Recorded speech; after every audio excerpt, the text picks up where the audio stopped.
Je ne sais plus où aller désormais. Je me sens comme perdue depuis que Miranda m'a apporté ces nouvelles.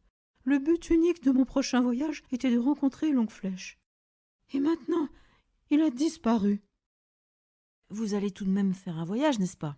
Oui, Stubbins, ne t'inquiète pas, nous allons partir. Il faut continuer à travailler, à apprendre. Mais où aller? C'est la question. Je vais te dire ce que nous allons faire, Stubbins. C'est un jeu auquel j'avais l'habitude de jouer lorsque j'étais jeune. Le voyage à l'aveuglette. Quand je voulais partir en voyage et que je ne parvenais pas à me décider pour un endroit, je prenais l'atlas et l'ouvrais les yeux fermés. J'agitais ensuite un crayon, toujours sans regarder, et je le laissais descendre sur la page ouverte. Puis je regardais.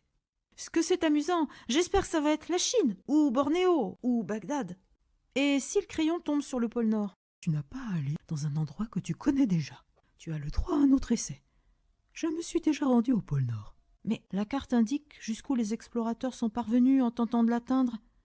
J'ai découvert le pôle Nord en avril 1809. Mais peu de temps après mon arrivée, les ours polaires vinrent me voir en délégation et me confièrent qu'un grand gisement de charbon reposait sous la neige. Ils savaient, me dirent-ils, que pour du charbon, les humains faisaient n'importe quoi et allaient n'importe où.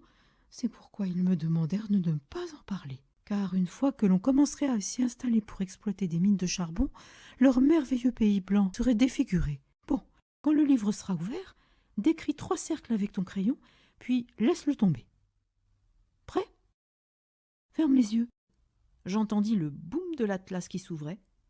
Ça y est, c'est fait. En ouvrant les yeux, nous nous penchâmes et dans notre impatience à connaître le choix du destin, nous nous heurtâmes violemment la tête à nous la fêler.